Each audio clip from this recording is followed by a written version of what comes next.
Sound check! Sound check! Sound check! Sound check! Sound check! Sound check! Sound check! Sound check! Sound check! Check na may pagkasamang sound na may check. Sound check! Sound check! Sound check! Sound check! Sound check! Sound check! Sound check! Sound check! Sound check! Sound check! Check, check, check, check, check, check. Sound check! Very, very sound check, and Merry Christmas to the overall people of the Philippines. On 14, best of the best year-ender event natin, 2 days. Halo-halo lang siya ng mga pinaka-deserving at pinaka-available at pinaka-malulupit na matchups. Sa logistics, ayan, syempre, yun nga, no? 2-day event to, total of 24 battles sa 2 araw, total of 48 MCs. 48 MCs mula sa iba't ibang gilid ng bansa natin at syempre meron pa tayong international guest pa, no? Kaya hindi talaga madali na ganito karaming flights, ganito karaming mga iba't ibang ruta. May mga MCs tayo na pahirapan din yung lumipad mula sa probinsya nila. May mga iba na babiyahe pa ng by land, by sea bago makabiyahe ng by air. Yun, yung biyahe, sobrang layo. Dahil meron kami service, akala namin okay. Kaya lang pagdating namin ng Makati, Usual traffic pa rin. sobrang traffic. Yun, medyo sobrang swerte namin sa biyahe kasi delayed kami ng 4 na oras eh. Sobrang nakakapagod yung biyahe, parang 8 oras na delayed. Tapos 3 beses nag-change yung schedule ng flight. Na-delay ng 8, ng 9, ng 10. Yun, 15 hours yung biyahe ko sa barko, tapos another 5 hours sa bus. It was about 26 hours if you count all the layovers and everything. I went from Ottawa to Toronto, Toronto to Taipei, all the way to Manila. Taping, alas 4 madaling araw. Rekta ngayon, anong oras? Nakadating kami dito mga 4:20. Dumating kami ng 4:20, sakto. Promise. Kasi ang call time talaga namin alas 5, kaya pumunta kami ng alas 7. Ayun lang, para labagin ko yung utos ni boss. Alam mo naman si boss. Tulad ng palagi nating sinasabi, no, kapag nakaipon ng onte ay bumabalik siya sa investment sa production value. So, paisa-isa naming pinapaganda. Nagsimula kami mula sa wala hanggang sa makapag-ipon ng bawat isang equipment na kinakailangan talaga naming gamitin. Hanggang dito lang yung judges natin, ha. Hanggat maaari, hanggang dito lang sila. Huwag na silang lalabas masyado dito. Kakaunting naiipon para ma-reinvest sa talent, ma-reinvest sa production value. Ayun, ginagapang talaga namin mula noon hanggang ngayon. Baga, laging alisto talaga buong event. Kahit ako mismo naalala ko kung kailan asang si sino eh. Sana na-orient rin kayo ng iba kung paano mabilisang magtawagan ng bawat isa ng bagong dating na MC, ng malapit na lumaban, ng bagong judge o kung ano man. Focus, tutok para talagang ituwid at itawid ngayon ay yung hindi maulit yung sa Ahon 13. Gusto namin bigyan talaga ng best viewing experience para sa lahat. Mas gusto namin siguraduhin talaga na enjoy lang lahat at maging sulit yung pinag-ipunan yung pera para samahan kami dito sa mga ganitong klaseng event.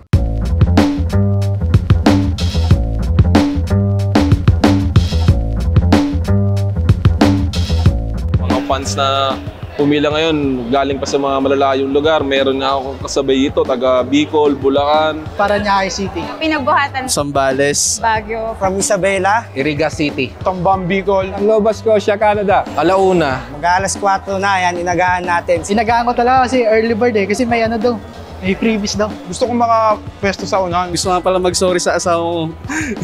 Hindi ako nagpaalam pero nandito ako ngayon. I'm here! I made it! Isa din to sa mga pangarap ko makanood ng live. Kasi iba daw pag live eh. Yung hiyawan ng crowd, yung tumataas yung balahibo mo, goosebumps shit. talagang mga panindig balahibo po yung feeling kapag ka nanonood ka sa live. So maganda na matunghayan nyo rin kung paano manood ng live dito sa Flip Top.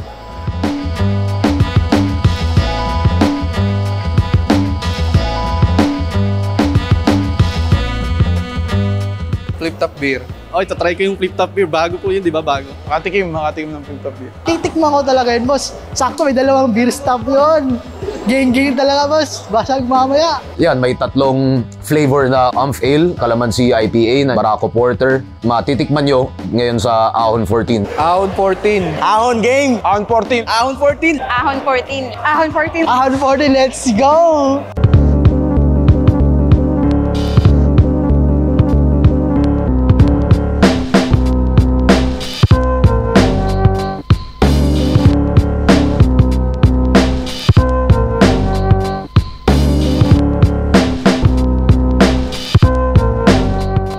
Ayun, syempre, naghihintay pa rin tayo ng tamang oras bago mag-umpisa at ang dami na nakaabang sa kalabas. Setup pag-ahon, talagang iba yung pakiramdam, iba yung ambience at nakikita ko na magiging maganda tong gabi na ito. Siyempre kapag tinanong ako ng expectation sa event, ang unang pumapasok sa utak ko dyan yung stress eh. Yung paano dikitan talaga yung programa, paano sundan ng maigi para hindi talaga ma-delay. 12 battles, no, halos doble na yung yung length ng isang regular battle event natin, no. Kung dati 7 matchups, ngayon 12. Hindi biro yun, kaya lahat ng paraan para mapabilis yung mga proseso, bawasan yung dead air, mga ganung bagay at mapabilis talaga para masundan natin yung schedule. Masaya ako, syempre, napagbilang na naman tayo sa ahon. Nachamba na naman. Pakiramdam, syempre, ganun pa rin, excited. Pero dahil may labang ka, syempre, hindi mawawala yung kaba. Yung kaba na yun, parang gusto mo gumawa ng eksena talaga na parang hindi mo pwedeng sayangin. Siyempre, mapabilang sa ahon ay napakasarap naman. Ahon 14! Ahon 14! Let's go! Nyaw!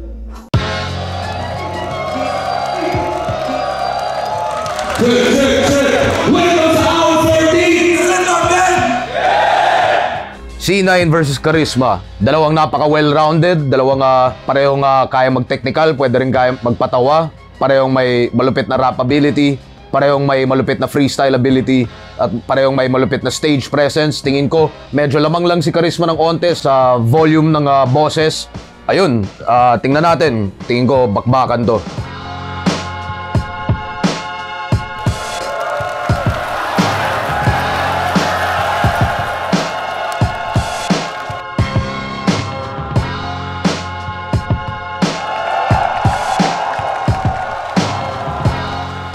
Prince Rhyme versus Ruffian, medyo mas magkapareho ng style din, pareho namang kaya rin magpatawa, pero parehong mas leaning towards teknikalan. Tingin ko bigayan to. Yan, si Prince Rhyme, isa sa pinaka-tuloy-tuloy tong huling 2 taon, at si Ruffian, isa sa mga rising stars natin. Makikita nyo yung full Ruffian experience sa Ahon 14.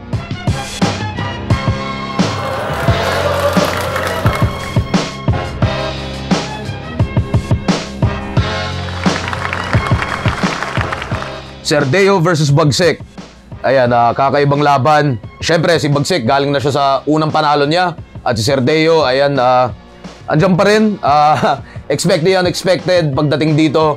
Maraming laugh trip, marami ring teknikalan na hindi nyo siguro inaasahan o kaya minsan nabubulag kayo sa bias nyo. Pero yun yung tingin ko mangyayari dito.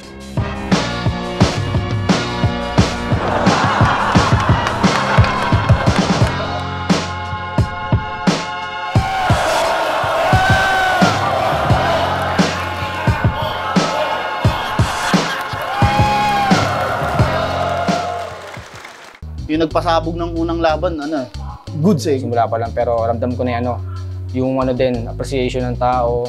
Mahal na mahal pa rin ng mga tao, masigla, masaya, at ayun, enjoy lang. Ahon 14. Ahon 14, let's go! Slock 1 versus Mastafit. Pareho silang kaya maging komedyante, kaya rin mag-technical, parehong may rap ability, parehong may freestyle ability. Tingin ko medyo mas lamang sa polish si Slock 1, pero si Mastafit may kakaibang mga haymaker yan, no? Kapag galing kung saan man at lumanding na matindi, kaya niyang agawin yung buong laban.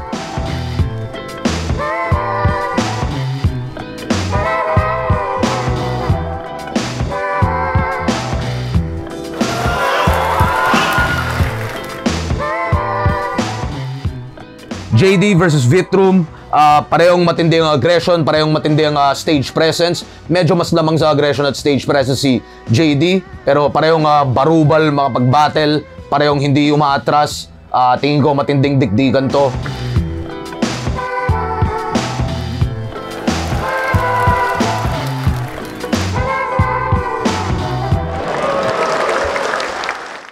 Zaki versus Manda Baliw, mga FRBL represent. Shoutout sa kanila. Style clash, ito na siguro yung isa sa pinaka-style clash. Although si Zaki, syempre mas kilala nyo sa aggression, sa teknikalan. Pero unti-unti na siyang natututo ng tamang comedic timing. Si Manda Baliw naman, mas kilala nyo syempre sa jokes. Pero kung talagang nasundan nyo yung career niya, alam nyo kung gaano rin kalupit, gaano rin katulin yung mga ibang technical na punchlines niya. Papunta na rin sa well-roundedness battle tong laban na to. Kahit na pareho sila may pinanggalingan na forte. Tingnan natin.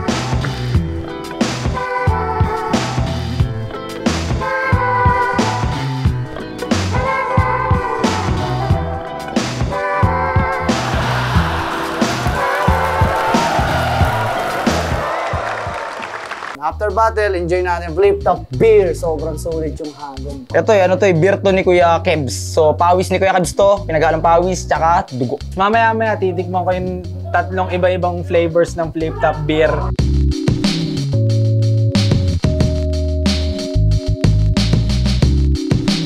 Sa mga laban so far, siguro ang lalakas pa rin yung walang pwedeng escape. Madami pang magagandang laban na parating, yung mga natapos na laban. Magaganda din at solid. Siyempre, lagi namang malakas sa flip top pero iba tong Ahon 14 dahil sobrang dami magbabattle na may mga bago na ang gagaling talaga. Nakaka-pressure yung mga laban eh. Kailangan din natin mag-perform ng maayos. Excited na medyo kabado kasi nasobrahan na ako sa beer eh. Pag hindi ko na-spit, kasalanan ito.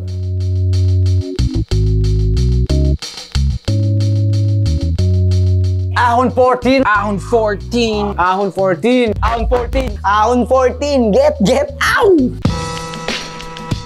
Poison 13 versus Acer. Men, dalawa sa pinakamalinis na mag-perform talaga. Pinakamalupit na rap ability sa liga. Pareho rin may kakaibang game plans eh. Pareho silang nakakahugot ng kakaibang strategy per round. Tingnan natin kung anong mangyayari. Pero matinding rap clinic talaga to. Tong dalawang to. Sigurado yan.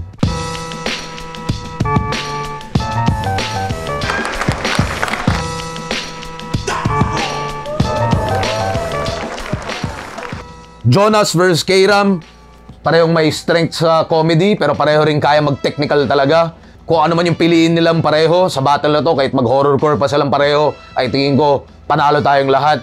Syempre si Jojo isa pinaka malalatigo na flow at delivery. Hindi rin niya basta-basta matatabunan si K-Ram sa ganun dahil kaya rin ni K-Ram yun, kaso walang kwenta talaga si K-Ram, kaya Jonas tayo dito.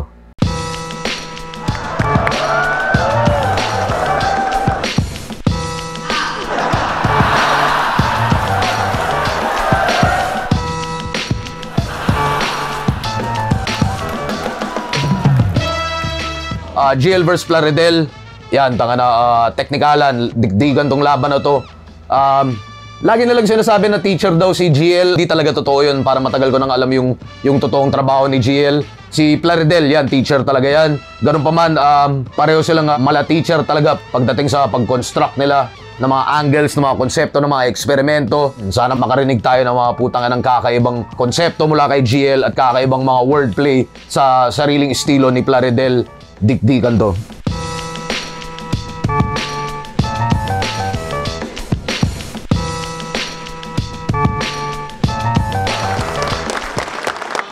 Solid. Wala pa rin pinagbago flip top. Solid palagi. Mga MC, mga na-perform na MC na nakita ko, ang lulupit nilang lahat. May mga dikdikan na laban, may mga one-sided, pero overall talagang pinapakita ng mga MCs na pang-ahon talaga yung dala nilang material. Yun, sobrang exciting lang at syempre 7 years, ang tagal kong walang battle, tapos ngayon, ito na naman ulit. Sobrang, di ko alam kung ano yung mangyayari. Basta ang gusto ko lang maging masaya. Ine-enjoy ko lang talaga lahat. Best of luck to Smugs. I know we're gonna put on a classic. It's gonna be a good battle. I'm not gonna probably understand most of what he's saying because it's a subtitle battle. He's gonna be in Tagalog. I'll be in English. But I'm sure the crowd will go crazy and I'll just be standing there like, yo, he's cooking me. I don't know what he said, but that sounded fire.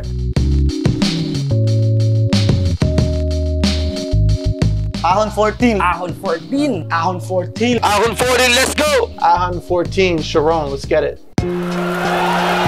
Pistolero versus J Black, laban ng mga champion. Man, Pistolero, napakahirap kalabanin. Pero kung may kaya mga mag-step up sa challenge talaga at yung gulatin kayong lahat, ako naniniwala akong kaya ni J Black yun. Ewan ko na lang sa inyo. Tingnan natin sa battle na to kung magpapadaig ba si J Black sa overall presence at skill set ni Pistol o kung mabubutas ni J Black gamit ng sarili niyang aggression at sariling tutok sa angles. Overall gigil niya. Tingnan natin kung mabubutas niya si Pistol. Tingin ko, bakbakan pa rin to kaysa sa inaakalan yung one-sided battle.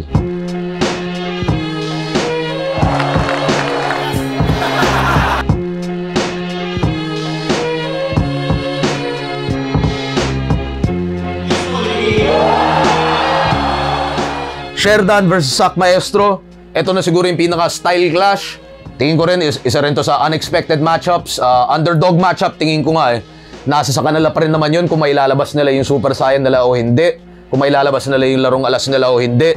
Pero, syempre, yung pagbuo ng matchup na to ay inaasahan ko at nakikita ko kung may lalabas nilang pareho yung larong alas nilang pareho, sasabog talaga yung venue dito sa ganitong klaseng battle.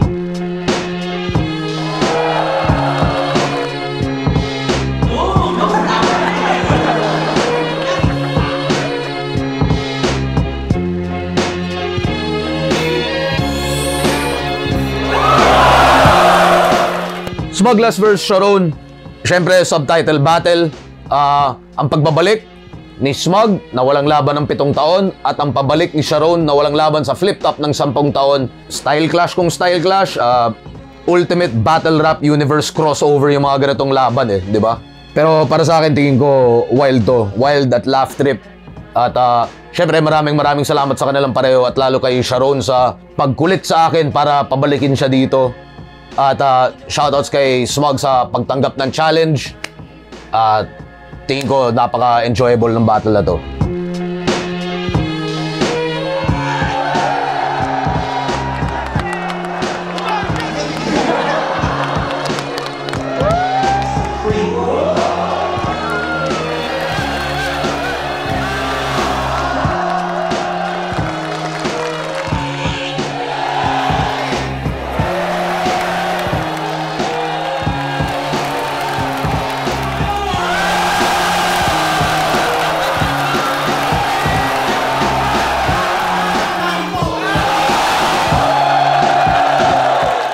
Masaya ako, sobrang saya ako maging bahagi ng Ahon. Sobrang lakas ng event, sobrang lakas ng matchup. Day 1 pa lang malakas na. Siyempre, aasahan ko pa yung day 2. Ayun, tapos na yung event. Grabe, yung mga tao ngayon, ayan na sila, apir-apiran, picture-picturan, kamustahan. Ayun dito, enjoy ko muna. Maglalasing na ako. Kasi tapos na yung battle ko. Bukas, manggugulo na lang ako sa mga rapper dito. May madami pang magagandang battle na mapapanood bukas, kaya kaabang-abang talaga siya. Ayun, pupunta siyempre sa day 2. Hindi ako mawawala dyan. Hihintayin ko yung TF. Yun yung day 1. Grabe yun. Kita-kits mamaya. Sana tuloy-tuloy pa rin at enjoyin pa rin natin yung day 2. Yeah. Flip top. Ahon 14. Ahon 14. Ahon 14. Ahon 14. Peace.